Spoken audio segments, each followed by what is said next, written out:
ya na ce zan je yan jaraba nan da nan je sai kun cewa na da lafiya ya na ce zan je nan da nan ce da je sai ka ce wani nisa na ce zan yi za ku cewa na da lafiya sai na ci uban ku duk wanda na ƙara gani ana yan jaraba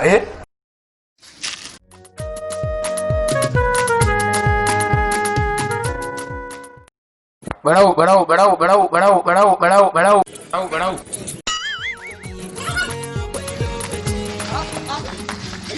kai wai baka ganin ta da kawai ina da hara an zo an ajiye mata ita a wuri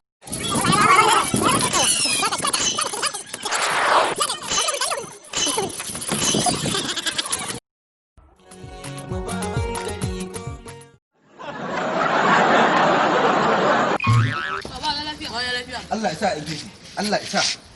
nagode Allah ya saka muku da alkhairi a girbi a dai ringa zuwa makaranta kun ji nagode